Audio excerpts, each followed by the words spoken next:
Hello everyone, स्वागत है आप लोगों का ट्रेडर्स अड्डा 24/7 में हमारी stock market for beginners series में पहला कदम, जिसमें कि मैं एकदम बेसिक लेवल से, जीरो लेवल से आपको सारी चीजें मार्केट के बारे में बता रहा हूं स्टेप बाय स्टेप। और आप सभी लोग, जितने भी लोग यहां पर स्टॉक मार्केट को एकदम बेसिक से हिंदी में समझना चाहते हैं, वो सभी लोगों के लिए ये सेशंस बहुत जरूरी हैं। तो लेक्चर 1 में हम लोगों ने काफी सारी चीजें कवर की थी। अब उसी सीक्वेंस में हम लोग लेक्चर 2 आज देखेंगे कि क्या क्या हम लोग आज के इस सेशन में सीखने वाले हैं। तो मैं आपको बता दूं कि ये हमारा लेक्चर 2 जो है, इसमें हम लोग कौन कौन से टॉपिक्स इस वीडियो में मैं कवर करने वाला हूं, उसको ध्यान से सुन लीजिए और समझ लीजिए। चलिए, तो मैं आपको बता दूं कि सेगमेंट्स इन शेयर मार्केट, मतलब शेयर मार्केट में कितने सेगमेंट्स होते हैं, ठीक है, जहां पर हम लोग जो है इन्वेस्ट कर सकते हैं या ट्रेड कर सकते हैं, उसके बारे में मैं आज आप लोगों को बताने वाला हूं। और साथ ही हम लोग एनएससी और बीएससी, इसमें बहुत ज्यादा कंफ्यूजन होता है कि हम कोई ट्रेड अगर ले रहे हैं या कोई स्टॉक्स परचेज कर रहे हैं या बेच रहे हैं, तो उसको एनएससी में लेना चाहिए, बीएससी में लेना चाहिए, क्या एक मेजर डिफरेंस होता है, उस बारे में हम लोग डिस्कशन करेंगे। What is the main difference between NSC and BSc, ठीक है। और साथ ही एक सेगमेंट के अंदर आता है इक्विटी, जिसमें कि हम लोग बेसिकली हमारा पोर्टफोलियो स्टार्ट करेंगे, यानी इन्वेस्टमेंट स्टार्ट करेंगे, तो उसको हम लोग यहां पर देखेंगे। देखिए, मेरी ये पूरी क्लासेस जो है हिंदी में जरूर है, लेकिन जितनी भी ये टर्म्स यूज हो रहे हैं, इनको आपको सीखना पड़ेगा, बिकॉज ये हिंदी में ट्रांसलेट नहीं हो सकते हैं। आप कहीं भी कभी भी जब आप कुछ भी ढूंढेंगे तो आपको ये टर्म्स ऐसे ही मिलते हैं, इसलिए इन टर्म्स को जानना बहुत जरूरी है। और मैं सारे टर्म्स को एक एक करके आपको बताते चलूंगा। तो आइए चलिए, सबसे पहला हमारा जो टॉपिक आज हम लोग कवर करने वाले हैं, that is segments of share market. अब शेयर मार्केट में कितने सेगमेंट्स होते हैं जहां पर हम पैसे को इन्वेस्ट कर सकते हैं। उसके तरीके बहुत सारे हो सकते हैं, लेकिन हम सबसे पहले समझते हैं कि कितने सेगमेंट्स हैं। तो बेसिकली अगर आप देखोगे तो हमारे पास टोटल 4 सेगमेंट्स हैं, जिसमें कि पहला सेगमेंट हमारा हो जाता है इक्विटी सेगमेंट, ठीक है। इक्विटी सेगमेंट कौन सा सेगमेंट होता है, उस बारे में हम लोग एक एक करके बात करेंगे। सबसे पहले इक्विटी। अब देखिए, अगर हम इक्विटी की बात कर रहे हैं तो इक्विटी क्या होता है। जब किसी भी कंपनी के, फॉर एन एग्जांपल, मैं आपको एग्जांपल के तौर पे बता रहा हूं कि इक्विटी क्या होता है। फॉर एन एग्जांपल, एक टाटा कंपनी का नाम सभी लोगों ने सुना होगा, ठीक है। टाटा की कोई भी कंपनी जो शेयर मार्केट में अपने आप को एनलिस्ट करती है, मतलब शेयर मार्केट में लेकर आती है, तो वो अपने कुछ शेयर्स को लोगों के बीच में क्या करती है, सेल करती है, ताकि उसको कुछ पैसा मिल पाए अपनी कंपनी की ग्रोथ के लिए, राइट। तो वहां पर हम इस कंपनी के शेयर्स को खरीद सकते हैं, मतलब बाय कर सकते हैं और सेल कर सकते हैं, ठीक है। उसी सेगमेंट को हम क्या बोलते हैं, इक्विटी बोलते हैं। मतलब सिंपली क्या होता है कि जब आप किसी भी कंपनी के शेयर्स को खरीदते हो, बेचते हो, उस सेगमेंट को हम क्या कहते हैं, इक्विटी सेगमेंट कहते हैं। जनरली जो इन्वेस्टमेंट होती है वो इक्विटी सेगमेंट में ही की जाती है, और हम भी जो स्टार्ट करेंगे वो इक्विटी सेगमेंट से ही स्टार्ट करेंगे। आई नो कि बहुत सारे लोग यहां पर जानना चाह रहे होंगे कि सर ऐसा कुछ डायरेक्ट बता दीजिए हमें, ताकि हम सीधे सिर्फ पैसा कमाना चालू कर दें, ठीक है। ये एक्साइटमेंट होती है। जब मैं भी स्टार्टिंग में आया था शेयर मार्केट में, तो मुझे भी लगता था कि आप इतना सब कुछ मत बताइए, सीधे हमें बताइए। लेकिन ऐसा थोड़ा सा पॉसिबल नहीं है, बिकॉज अगर आप सीधे मार्केट में जाएंगे तो कहीं ना कहीं आपको लॉसेस लेने पड़ जाते हैं, ठीक है। तो बेसिकली आपको समझ में आ गया होगा कि इक्विटी क्या होता है। इक्विटी वो प्लेस होती है जहां पर, मतलब आप कह सकते हो कि वो इंस्ट्रूमेंट होता है जिसको कि हम शेयर मार्केट में किसी भी कंपनी के शेयर्स खरीदते और बेचते हैं, ठीक है। फिर यहां पे दूसरा सेगमेंट हमारा, जो कि अगर हम दूसरे सेगमेंट की बात करें तो म्यूचुअल फंड्स। अब सबसे बड़ा यहां पे एक डिफरेंस क्या होता है इक्विटी में और म्यूचुअल फंड में। अब देखिए, होता क्या है कि बहुत सारे लोगों को बहुत ज्यादा नॉलेज नहीं होती है, ठीक है। जैसे कि बहुत सारी कंपनीज के बारे में नहीं पता होता है, शेयर मार्केट के बारे में नहीं पता होता है, और वो बहुत ज्यादा उसको जानना भी नहीं चाहते हैं।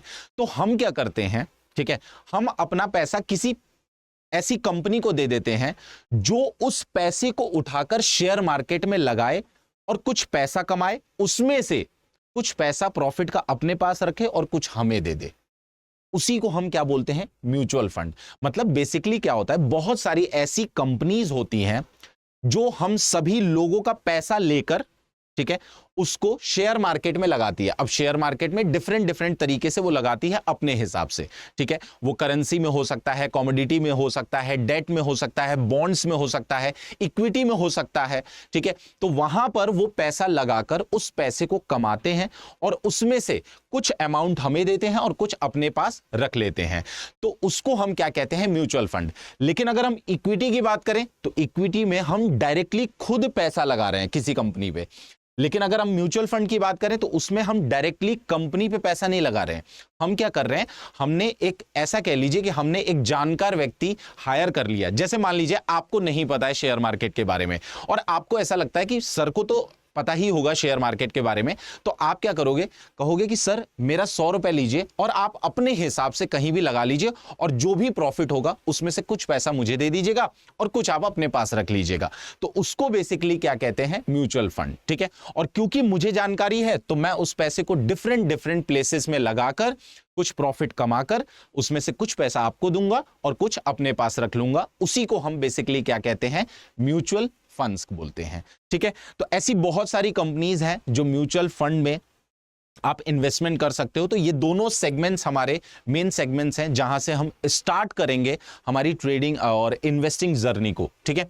चलिए, अब तीसरा हमारा होता है डेरिवेटिव्स। अब देखिए ये सबसे ज्यादा इंपॉर्टेंट है और मैं आपको बता दूं कि शेयर मार्केट में सबसे ज्यादा लोग जो है इसी के अराउंड अट्रैक्ट होते हैं और सबसे ज्यादा अगर आप देखोगे तो लोग लॉसेस भी यहां पर करते हैं, जिनको नॉलेज नहीं है, जो रैंडमली सोचते हैं कि हाँ हमें बस जाना है और पैसा यहां पे लगा देना है। अब देखिए इस डेरिवेटिव शब्द का मतलब क्या होता है, सबसे पहले तो ये समझते हैं। तो अगर आप देखोगे तो डेरिवेटिव का मतलब क्या होता है? ऐसा कुछ जिसकी वैल्यू किसी और चीज से निकल कर आ रही हो। जैसे कि मैंने कहा कि ये एक टेबल है मेरे पास, राइट? मेरे पास एक टेबल है, ठीक है। अब ये टेबल जो है किस चीज से बनी होगी? ठीक है, टेबल जो है हमारी मान लीजिए लकड़ी से बनी हुई है, राइट? ठीक है। तो होता क्या है कि अगर लकड़ी का प्राइस बढ़ेगा, ठीक है, लकड़ी का प्राइस बढ़ेगा तो डेफिनेटली यहां पे टेबल का भी प्राइस बढ़ेगा, ठीक है। मतलब इस टेबल की जो वैल्यू है, यानी इस टेबल का जो कीमत है वो कहां से निकल कर आ रहा होगा? डायरेक्टली लकड़ी से, ठीक है। तो हम बेसिकली कहां पे पैसा लगा रहे हैं? हम पैसा तो टेबल पे लगा रहे हैं। फॉर एन एग्जाम्पल, मैं ये एग्जाम्पल दे रहा हूं कि हम पैसा टेबल पर लगा रहे हैं, लेकिन उसके साथ साथ यहां पे अगर आप देखोगे तो जैसे लकड़ी का अगर दाम बढ़ेगा तो टेबल का भी दाम बढ़ जाएगा, अगर लकड़ी का दाम गिरेगा तो टेबल का भी दाम गिर जाएगा, ठीक है। तो उसको हम लोग इस टाइप के सेगमेंट्स को हम कहते हैं डेरिवेटिव। मतलब कि जिस चीज की वैल्यू कहीं और से डिराइव होकर या कहीं और से निकल कर आ रही हो, उसी को हम क्या कहते हैं? डेरिवेटिव्स। अब देखिए डेरिवेटिव्स में भी बहुत सारे टाइप्स होते हैं, बेसिकली 4 टाइप्स होते हैं। पहला हमारा जिसको हम बोलते हैं फ्यूचर्स, ठीक है। दूसरा ऑप्शंस, तीसरा फॉरवर्ड और चौथा स्वैप, ठीक है। ये 4 डेरिवेटिव्स होते हैं। अब मैं आपको एक चीज और बता दूं कि इन सारे सेगमेंट्स पे मैं अलग अलग बात करूंगा, लेकिन मैं इन पे अभी थोड़ा थोड़ा बात करके आपको सिर्फ ये शब्द जो है थोड़ा सा फैमिलियर करा रहा हूं इनसे, कि ये शब्द भी मार्केट में एग्जिस्ट करते हैं और आपको पता होना चाहिए कि डेरिवेटिव क्या होता है, ठीक है। सो डेरिवेटिव क्या होता है? जिसकी वैल्यू, ठीक है, किसी और चीज से डिराइव होकर आए, ठीक है। और जिस चीज से इसकी वैल्यू डिराइव होती है ना, इसी को बोलते हैं अंडरलाइंग एसेट, ठीक है। इसी को हम लोग बोलते हैं अंडरलाइंग एसेट, ठीक है। मतलब जिस चीज से इसकी वैल्यू निकल कर आ रही है, ठीक है, उसको अंडरलाइन एसेट बोलते हैं और इसको हम बोलते हैं डेरिवेटिव, ठीक है, जिस चीज से ये डिराइव हो रहा है। क्लियर है ये चीज? आई होप ये तो क्लियर हो गया होगा कि डेरिवेटिव्स क्या होते हैं। अभी हम लोग डेरिवेटिव्स पे जब सेपरेट वीडियो बनाएंगे तो और अच्छे से आपको समझ में आएगा कि डेरिवेटिव्स को किस तरीके से ट्रेड किया जाता है, और मैं आपको बताऊंगा भी कि डेरिवेटिव्स को किस तरीके से हमें ट्रेड करना होता है। वो सारी चीजें मैं जरूर डिस्कस करूंगा।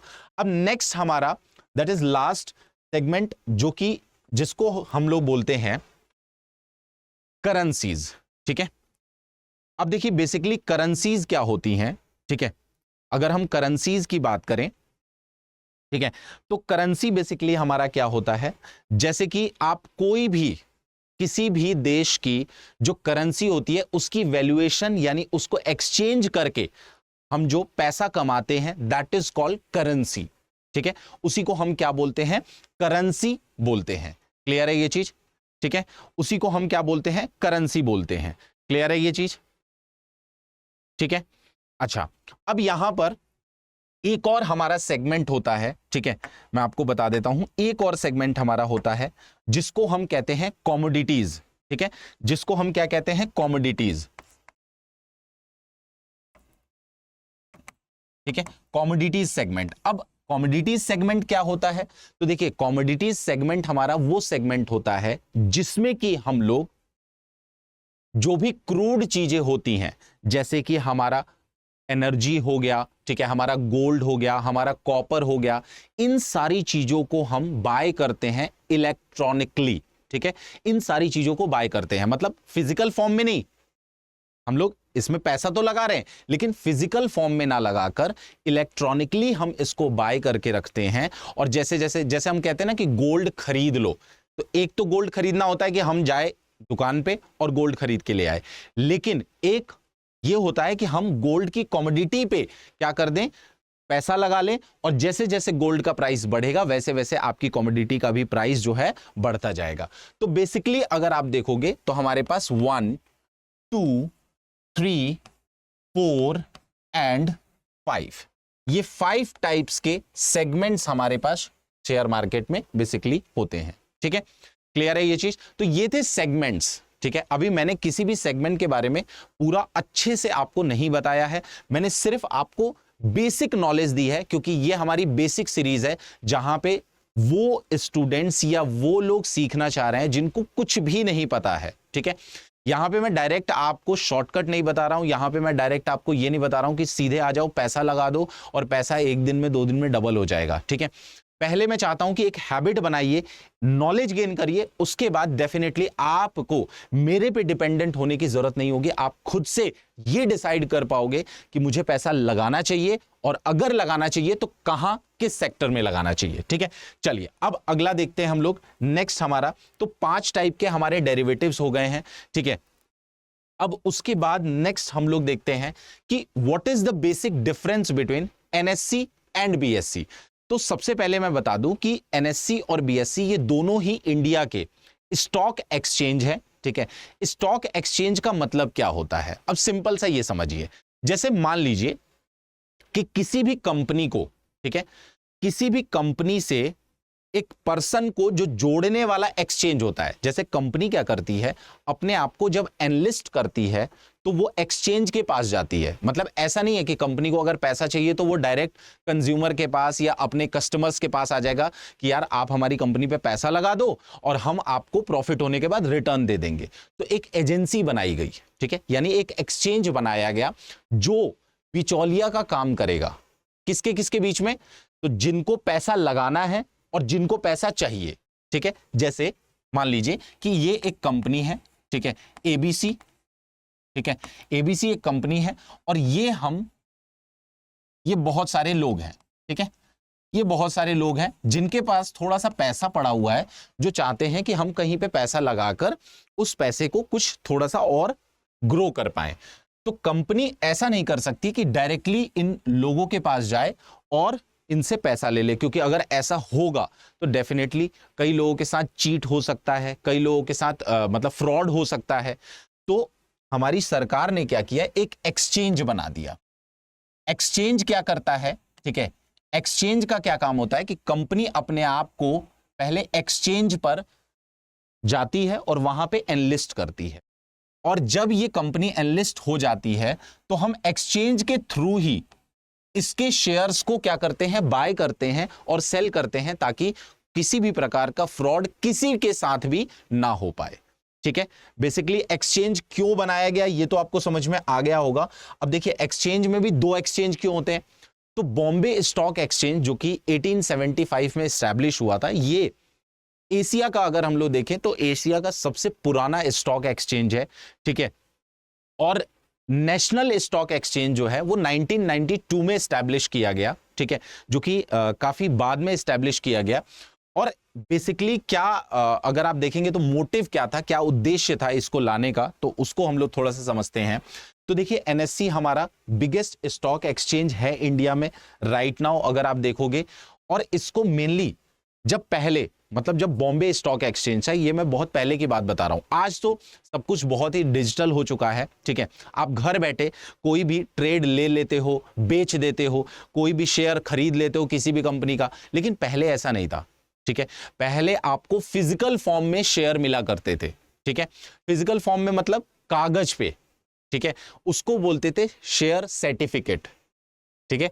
शेयर सर्टिफिकेट होते थे लोगों के पास, मतलब फिजिकल फॉर्म में आप शेयर खरीदते और बेचते थे। मतलब ऐसा नहीं होता था कि आपके पास सब कुछ जो है बड़ा इलेक्ट्रॉनिक और डिजिटलाइजेशन इतना नहीं था, ठीक है। तो बॉम्बे स्टॉक एक्सचेंज जो है वो पूरा जब स्टार्ट हुआ, ठीक है, जब बॉम्बे स्टॉक एक्सचेंज स्टार्ट हुआ तो वो पूरा हमारा कैसा था, फिजिकल फॉर्म में था, ठीक है। तो इसीलिए बाद में किसको लाया गया, एनएससी को लाया गया, जो कि पूरा automated, fully automated trading system बनाया गया, जिससे कि आप जो है घर बैठे कोई भी कंपनी का शेयर जो है खरीद सकते हैं, ठीक है। ये दोनों इंडिया के ही हैं, ठीक है, दोनों बाहर के नहीं हैं, दोनों इंडिया के ही हैं, और दोनों ऐसा कुछ नहीं है कि एक फर्जी है, जैसे बहुत लोगों के मन में आता है कि बॉम्बे स्टॉक एक्सचेंज तो बेकार है या फर्जी है, नहीं। अब क्या डिफरेंस है, हमें कहां पे पैसा लगाना चाहिए, या एनएससी से खरीदना चाहिए या बीएससी से खरीदना चाहिए। अब देखिए सबसे पहले मैं आपको बता दूं कि जो एनएससी है, ठीक है, एनएससी में अगर आप देखोगे तो वॉल्यूम मतलब जो खरीद और बेच होती है ना, वो बहुत ज्यादा होती है।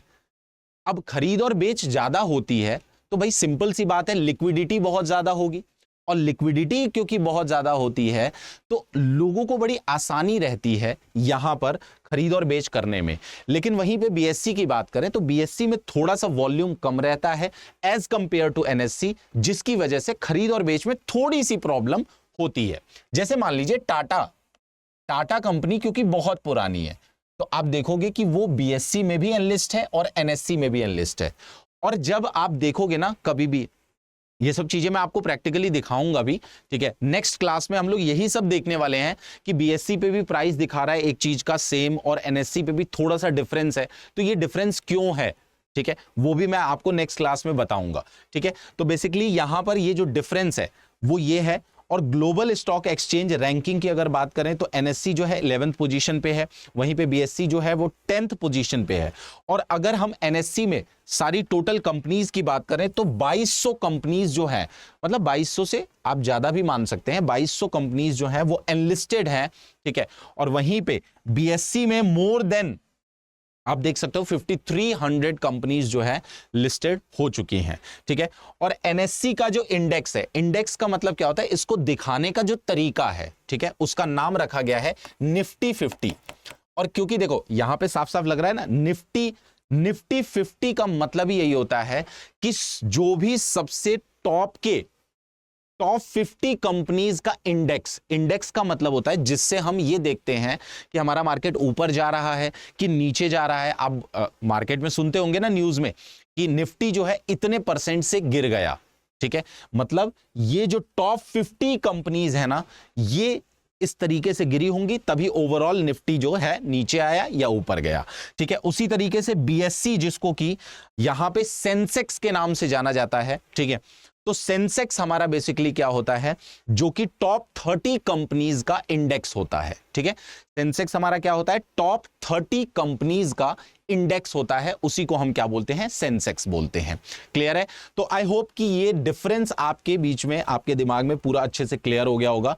लेट्स डिस्कस अबाउट इक्विटी, ठीक है, जो हमने पहला हमने सेगमेंट देखा था। 5 सेगमेंट थे हमारे टोटल, ठीक है, जिसमें से कि पहला सेगमेंट था हमारा इक्विटी। तो बेसिकली इक्विटी क्या होता है थोड़ा सा मैं आपको समझा देता हूं। अब कोई भी अगर आपको इक्विटी बोल रहा है ना, तो आपके दिमाग में क्या आना चाहिए वो मैं आपको समझा रहा हूं। देखो इक्विटी बेसिकली क्या होता है, कोई भी कंपनी, जैसे मान लीजिए ये एक कंपनी है एबीसी, ठीक है, एबीसी कंपनी है, ठीक है, और यहां पर कुछ लोग हैं, क्लियर है, कुछ लोग हैं, ठीक है। तो बेसिकली क्या होता है, एबीसी कंपनी को जो भी फंड चाहिए होता है किससे, लोगों से, ठीक है। तो वो उसके बदले में अपनी कंपनी का कुछ परसेंटेज, जैसे मान लीजिए कोई कंपनी जो है, मान लीजिए इनिशियली कंपनी 100% है, ठीक है, 100% में से यहां पर कंपनी के 30% शेयर्स जो है वो क्या कर रही है, शेयर मार्केट में डाल दे रही है, ठीक है, जिससे कि वो लोगों से पैसा ले पाए। अब हम क्या करते हैं कि हम इन्हीं 30% शेयर्स, हो सकते हैं कि ये कंपनी जो है अपने 100 शेयर्स को बेचना चाह रही हो, ठीक है, तो इसको बेचने का जो प्रोसेस होता है उसी को हम इक्विटी बोलते हैं, राइट। मतलब इक्विटी का मतलब होता है किसी भी कंपनी के शेयर्स जो कि आप बाय करते हो या सेल करते हो, उसको हम लोग क्या बोलते हैं, इक्विटी बोलते हैं, राइट, उसको हम लोग क्या बोलते हैं, इक्विटी बोलते हैं। क्लियर है ये चीज? तो किसी भी कंपनी का शेयर जो कि हम लोग क्या कर रहे हैं, बाय कर रहे हैं और या तो सेल कर रहे हैं, उसको हम लोग क्या बोलते हैं, इक्विटी बोलते हैं, ठीक है, ये क्लियर हो गया होगा।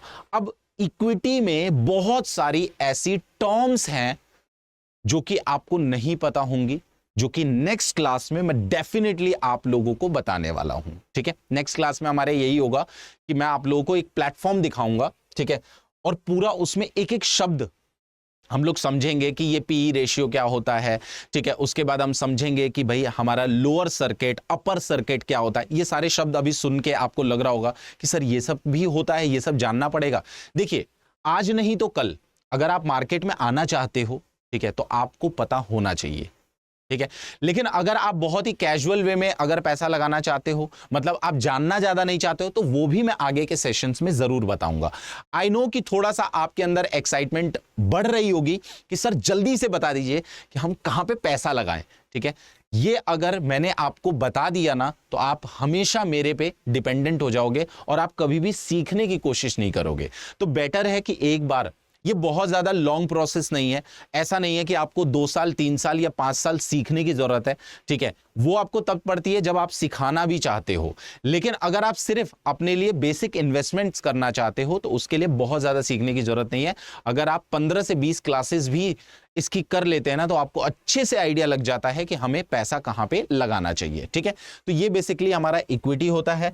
अब मैं एक चीज यहां पे आपको आज बोल दे रहा हूं, क्यों, क्योंकि तब तक आप लोग जो है तैयार रहिएगा। और हां, मैं जो भी चीजें आपको बता रहा हूं एजुकेशनल पर्पस से हैं, ठीक है। आप अगर खुद से कुछ भी चीजें करने की कोशिश कर रहे हैं और आपको नहीं है जानकारी, तो मैं आपको यही कहूंगा कि वेट करिए, ठीक है, पहले सीख लीजिए, उसके बाद जो भी पैसा लगाना होगा आप जरूर लगाइएगा और मैं खुद आपको बताऊंगा, ठीक है। अब देखिए, इक्विटी में पैसा लगाने के लिए, ठीक है, या म्यूचुअल फंड में पैसा लगाने के लिए हमको जरूरत पड़ती है एक डीमैट अकाउंट की, ठीक है। डीमैट का मतलब होता है डीमैटेरियलाइजेशन, ठीक है।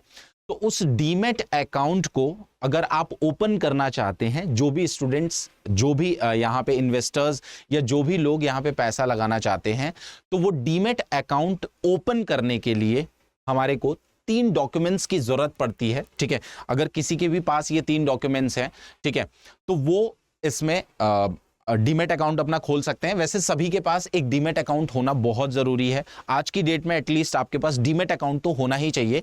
तो डीमैट अकाउंट आप अपना पहले खोल लीजिए, क्योंकि इसमें भी 2 से 3 दिन का प्रोसेस है ये, ठीक है, 2 से 3 दिन लगेगा, ताकि जब हम लोग एक प्लेटफॉर्म, जब मैं आपको वो पढ़ाऊं ना, तो आपको बताऊंगा कैसे शेयर खरीदा जाता है, कैसे उसको बेचा जाता है, तो आपका डीमैट अकाउंट खुला रहेगा, तो उस समय बहुत आसानी रहेगी हमें, ठीक है। तो सबसे पहले all you need is a demat account, और डीमैट अकाउंट खोलने के लिए आपको आधार कार्ड, ठीक है, जब भी आप डीमैट अकाउंट खोलने बैठिएगा अपना आधार कार्ड लेके बैठिएगा, साथ में आप अपना पैन कार्ड लेके जरूर बैठिएगा, और साथ में आप अपना पैन कार्ड के बाद बैंक अकाउंट आपका होना चाहिए, ठीक है।